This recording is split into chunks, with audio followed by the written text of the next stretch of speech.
நாங்கள் பெற்றிருக்கிற இந்த பெருவெற்றி அதோடு சேர்த்து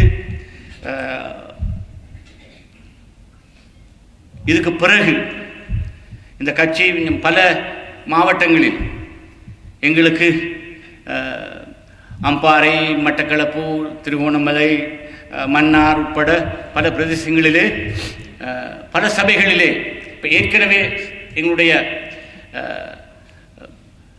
கிழக்கு மாகாணத்தின் முன்னாள் ஆளுநராக இருந்து முன்னாள் அமைச்சராக இருந்து எல்லோரும் கிழக்கு மாகாணத்தை பொறுத்தமட்டில் ஒரு மிகப்பெரிய சாதனை வீரராக பார்க்கிற ஹிஸ்புல்லா ஒரு பெரிய சாதனையை படைத்திருக்கிறார். அதாவது ஆளுங்கட்சிக்கு அடுத்தபடியாக ஒரு சபையை முழுதாக வென்றிருக்கிற ஒரே ஒரு கட்சி முஸ்லிம் காங்கிரஸ். அதை அவர் சாத்தியப்படுத்தி இருக்கிறார். அது மட்டும் இல்லை, மட்டக்களப்பு மாவட்டத்தில் இன்னும் ஒரு அதிசயம் நடந்தது. தன்னுடைய உள்ளூராட்சி சபை தேர்தலில் சபையை கைப்பற்ற வேண்டும் என்பதற்காக தன்னுடைய பாராளுமன்ற ஆசனத்தை ராஜினாமா செய்துவிட்டு எங்களுடைய தேசிய பட்டியல் பாராளுமன்ற உறுப்பினராக நியமிக்கப்பட்ட சகோதரர் நலீம் அவர்கள் ஏராவூரிலே இந்த கட்சியை வெல்ல வைக்கணும் என்பதற்காக ஒரு பெரிய ஒரு தியாகத்தை செய்திருக்கிறார். அது பெரிய ஒரு உதாரணம், அது ஒரு முன்னுதாரணம். அதை நான் ஏன் சொல்கிறேன் என்றால், நாங்கள் 4 ஆசனங்களை பெற்றிருக்கிறோம். அதில் 3 பட்டியல் ஆசனங்களுக்கு நாங்கள் உரிமை கோருகிறோம். அதில் ஒரு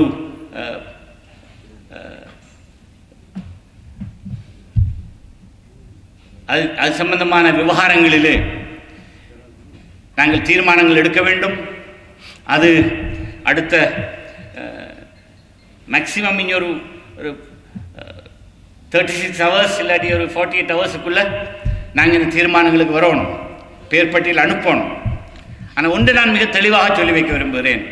தயவு செய்து ஞாபகம் வைத்துக் கொள்ளுங்கள், இந்த கட்சியை ஒரு உள்ளூராட்சி சபை தேர்தலில் வெல்ல வைக்க வேண்டும் என்பதற்காக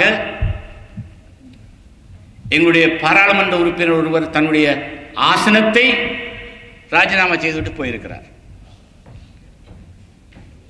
அது மட்டும் இல்லை, எங்களுடைய மறைந்த தலைவர் மர்ஹூம் எம்எச்எம் அஷ்ரஃப் அம்பாறை மாவட்டத்தில் அவர் எதிர்கட்சியில் இருந்த நேரம் ஒரு பெரிய சவால் இருந்தது ஐக்கிய தேசிய கட்சிக்காரர்களோட. அந்த நேரம் அம்பாறை மாவட்டத்தில் அப்போ ஒரு சவால் விட்டார். அம்பாறை மாவட்டத்தில் இருக்கிற 6 உள்ளூராட்சி சபைகளிலும் ஆட்சியை முஸ்லிம் காங்கிரஸ் கைப்பற்றவில்லை என்றால் என்னுடைய பாராளுமன்ற ஆசனத்தை நான் துறப்பேன் என்று சொன்னார். ஒரு சபதம் எடுத்தார். நாங்க அந்த தேர்தலில் யூஎன்பி வரைஞ்சு கட்டிக்கிட்டு எல்லா நாட்டில் இருக்கிற எல்லா அமைச்சர்களையும் கொண்டு இறக்கிறாங்க அம்பாறை மாவட்டத்தில். என்ற அஷ்ரஃப பார்லிமெண்ட்லேருந்து என்ன அவர் பெரிய தலையீடு யூஎன்பி. இவ்வளவுக்கும் ஜனாதிபதி பிரேமதாசவை ஜனாதிபதி ஆக்குறத்தில் எங்களுடைய தலைவருடைய பங்களிப்பு சாமானியமான பங்களிப்பு இல்லை. அவர் வென்றதே எங்களுடைய கட்சியினால தான். அது எல்லாருக்கும் தெரிஞ்ச விஷயம். இருந்தாலும் யூஎன்பியில் இருக்கிற முஸ்லிம் அமைச்சர்களுக்கு அஷ்ரஃபை எப்படியாவது நாங்கள் இந்த பாராளுமன்றத்திலிருந்து வெளியே அனுப்புறதுக்கு நல்ல ஒரு வாய்ப்பு இது, இவர் எடுத்த இந்த சபதம் என்று மட்டிச்சு கட்டிட்டு வந்து நின்றாங்க. நின்றதில் பொத்துவில்லும் நிந்தவூரும் 100க்கு குறைவான வாக்குகளால் எங்களுக்கு தோல்வி. அப்ப நாங்க எல்லாரும் சொன்னோம், சார் இது தோல்வி அல்ல, நீங்க சபதம் சொல்லிட்டீங்க. ஆனா பிடிவாதமா நின்றார் தலைவர். அது நான் கொடுத்த வேர்டை நான் காப்பாற்றுவேன். தன்னுடைய பாராளுமன்ற ஆசனத்தை அவர் ராஜினாமா செய்தார். பெரிய ஒரு ஆச்சரியம் எல்லோருக்கும். ஏன்னா அப்படியான ஒரு கட்சி இது ஒரு சாமானியமான ஒரு இயக்கம் அல்ல. ஏன்னா தலைவரிடமிருந்து நாங்கள் பெற்ற சில படிப்பினைகள் இருக்கிறது. அந்த படிப்பினையின் அடிப்படையிலே தலைமைகள் என்பது தேவையான நேரம் கட்சிக்கான தியாகங்களை செய்ய வேண்டும் என்று காட்டி போயிருக்கிறார். அதற்கொப்ப நானும் பல சந்தர்ப்பங்கள் அந்த வேலையை செஞ்சிருக்கிறேன். ஆனால் இதை நான் ஏன் சொல்கிறேன் என்றால், இப்ப 3 ஆசனங்களை வச்சுக்கொண்டு உங்களை எல்லாரையும் திருப்திப்படுத்துறது எனக்கு கஷ்டம்.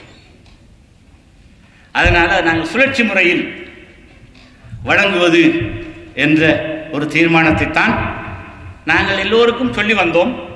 அதை இன்ஷா அல்லாஹ் அமுல்படுத்துவதற்கு நாங்கள் ஏதோ ஒரு நியாயத்தின் அடிப்படையில் தான் அதை நாங்கள் செய்வோம். செய்கிற போது இந்த கட்சிக்கு இந்த வெற்றியில் பங்களிப்பு செய்தவர்களில் கணிசமான பங்களிப்பை நாங்கள் எங்களுக்கு இயன்றவரை அது சுழற்சி முறையில் வழங்குவதற்கான ஒரு ஏற்பாட்டை இன்ஷா அல்லாஹ் கட்சி செய்யும்.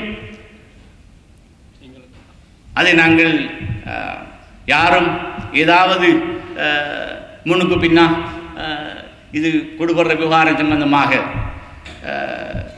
மனஸ்தாபங்கள் வந்து கொள்ளாமல் நீங்கள் எல்லாரும் பொறுமையோடு இந்த இயக்கத்தை பலப்படுத்துவதற்கான அந்த பங்களிப்பை என்றால் எங்களுடைய முன்னாள் தலைவர், இந்த தலைவர், அதே போல எங்களுடைய பாராளுமன்ற உறுப்பினர்கள் என்றெல்லாம் செய்து வார இந்த கட்சிக்கான அர்ப்பணிப்பு என்ற விஷயம் இந்த நேற்று ஆரம்பித்த விஷயம் இல்லை. இதை நாங்கள் ஒரு உள்ளூராட்சி சபையில் ஒரு உறுப்பினரிடம் எதிர்பார்ப்பது என்பது, அதிலும் குறிப்பாக இந்த கட்சியை வளர்ப்பதற்காக, எல்லோரையும் திருப்திப்படுத்துவதற்காக, இந்த கட்சிக்கு வார சவால்களை எதிர்கொண்டு இன்னும் பலமாக பயணிக்க வேண்டும் என்பதற்காக. எனவே அவற்றை புரிந்து கொண்டு நீங்கள் அந்த கட்சியுடைய தீர்மானத்துக்கு நீங்கள் எல்லோரும் உடன்படுவீர்கள் என்று நான் பணிவாக எதிர்பார்க்கிறேன். செய்திகளை உடனுக்குடன் தெரிந்து கொள்ள உடனே சப்ஸ்கிரைப் பண்ணுங்க.